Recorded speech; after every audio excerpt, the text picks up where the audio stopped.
Video ini hanya untuk mereka yang punya logika. Bagi yang tidak punya logika, skip aja.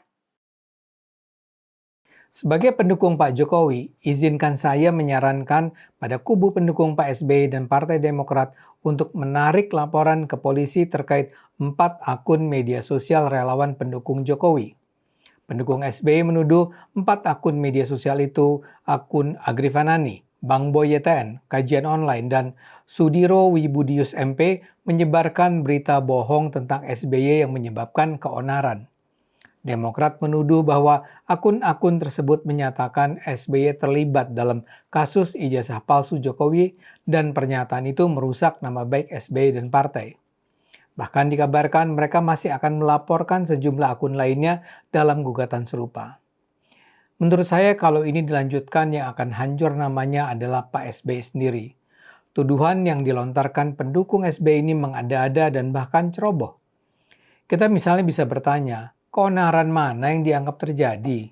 Jadi taruhlah salah satu akun tersebut memang menyatakan bahwa SBY adalah orang yang mendanai penyerangan terhadap Jokowi dan itu misalnya adalah kabar bohong. Tapi ingat, pasal yang dipakai mengatakan kebohongan tersebut harus menimbulkan keonaran. Kalau tidak ada keonaran ya tentu saja gugatan tersebut seharusnya digugurkan. Di sisi lain tuduhan yang mereka lontarkan juga terkesan sembarangan. Contoh terbaik adalah terkait akun Sudiro Budius MP. Pemilik akun ini adalah istri Budius MP yang memang adalah aktivis media sosial yang disebut sebagai anak sulung Mulyono. Budius memang sempat mengupload sebuah video lama dari netizen lain yang menyebut adanya 10 bukti Demokrat bermain di ijazah Pak Jokowi. Lucunya yang digugat para pendukung SBY adalah istri Budius, bukan Budius sendiri. Bahkan sebenarnya setelah mendapat komplain dari anggota Demokrat yang meminta Budius untuk men-take down video tersebut, Budius sudah dengan besar hati menurunkan video itu. Nyatanya dia tetap disomasi dan kemudian dilaporkan ke polisi. Saya sekedar ingin menunjukkan betapa ngawurnya gugatan yang dilakukan para pendukung SBY. Saya tidak tahu persis apakah Pak SBY mengetahui langkah-langkah yang dilakukan anak buahnya ini. Tapi yang jelas, akibat laporan ini, kesan yang mengemuka adalah Partai Demokrat dan SBY akan all out menghabisi Jokowi. Yang mereka serang bukan hanya para pendukung Jokowi, tapi juga Jokowi sendiri dan keluarganya. Ini harus sangat disayangkan. Ini akan memperpanjang konflik yang pada 2025 terutama diakibatkan oleh ulah Roy Suryo yang memfitnah soal ijazah Jokowi. Mungkin sebagian orang akan bertanya, mengapa ada kesan Jokowi dan SBY itu adalah dua tokoh yang bermusuhan? Jawabannya sama sekali tidak sederhana. Berjaraknya hubungan antara kedua mantan presiden ini sebenarnya dimulai di era awal pemerintahan Jokowi. Tapi sebenarnya ini bukan diakibatkan oleh apa yang dilakukan Jokowi ataupun SBY. Yang menyebabkan hubungan antara keduanya runyam adalah Megawati, Ketua Umum PDIP. Anda mungkin masih ingat, Megawati adalah calon presiden yang dikalahkan SBY pada Pilpres 2004 dan 2009. Megawati saat itu sangat marah pada SBY karena ia merasa SBY adalah mantan menteri di masa kepresidenannya yang mengkhianatinya. Ketika ditanya Megawati, SBY memang semula menjawab bahwa dia tidak akan maju sebagai capres. Ternyata kemudian dia maju dan mengalahkan Megawati pada Pilpres 2004. Sejak 2004 itulah Megawati memandang SBY sebagai musuh abadi. Tidak pernah ada rekonsiliasi di antara keduanya.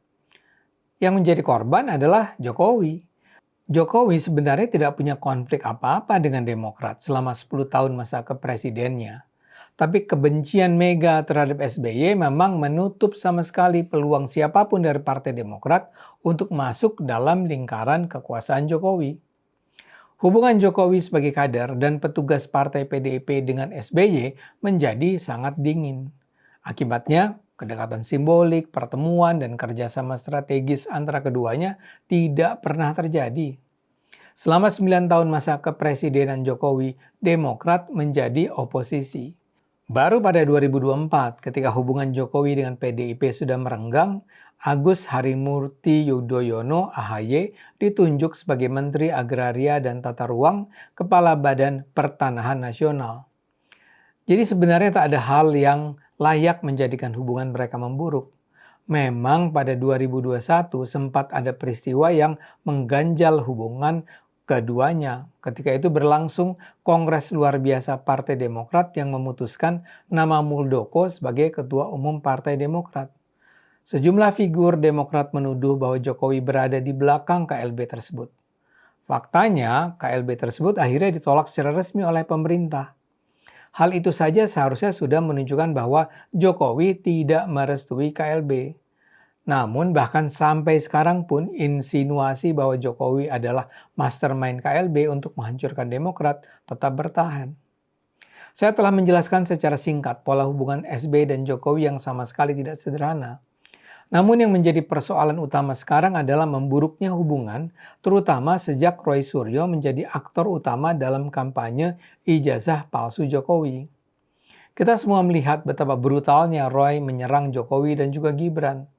Partai Demokrat memang semula tidak terlihat mendukung aksi Roy. Namun yang harus diingat, Roy adalah mantan wakil ketua umum Partai Demokrat. Dia juga mantan menteri di masa kepresidenan SBY. Jadi wajar bila ada pihak-pihak yang mempertanyakan apakah hubungan Roy dan SBY tetaplah harmonis seperti di masa lalu. Pertanyaannya, apakah serangan Roy yang menggebu bukan merupakan perintah dari sang pimpinan? Apalagi kemudian ada sejumlah peristiwa dan tokoh yang semakin memperkuat dugaan adanya peran Partai Demokrat. Misalnya saja, apa yang dilakukan Beni Harman yang berasal dari Partai Demokrat. Dia secara terbuka di ruang sidang DPR menyindir kasus tuduhan ijazah palsu Jokowi yang disampaikan secara sangat merendahkan Jokowi. Lantas ada juga Denny Indrayana. Denny bukan kader struktural Partai Demokrat, tapi ia sangat dekat secara historis dan profesional dengan lingkungan Demokrat, khususnya di era pemerintahan SBY. Denny menjabat Wakil Menteri Hukum dan HAM 2011-2014 di pemerintahan SBY. Ia dikenal sebagai akademisi hukum kepercayaan SBY, terutama dalam isu konstitusi, demokrasi, dan reformasi hukum. Ia sering membela posisi Demokrat atau SBY dalam polemik hukum, ketatanegaraan, meski tanpa jabatan partai. Nah, Denny tiba-tiba saja datang dari Australia ke Indonesia untuk menjadi anggota tim kuasa hukum yang membela Roy Suryo. Ini menjadi luar biasa karena Denny itu sekarang sedang menjadi status tersangka dalam kasus payment gateway. Kepergiannya ke Australia sendiri dianggap sebagai bagian dari upaya dia menghindari penyidikan polisi. Jadi kalau sekarang dia kembali ke Indonesia, sebenarnya dia menanggung risiko serius. Selain itu ada juga Dino Patijalal. Dino ini tergolong tokoh yang terus bicara dengan nada negatif tentang Jokowi. Dia misalnya menyebut bahwa pemecatan Jokowi oleh PDIP adalah karma politik terhadap Jokowi karena ada upaya mengambil alih Partai Demokrat melalui KLB.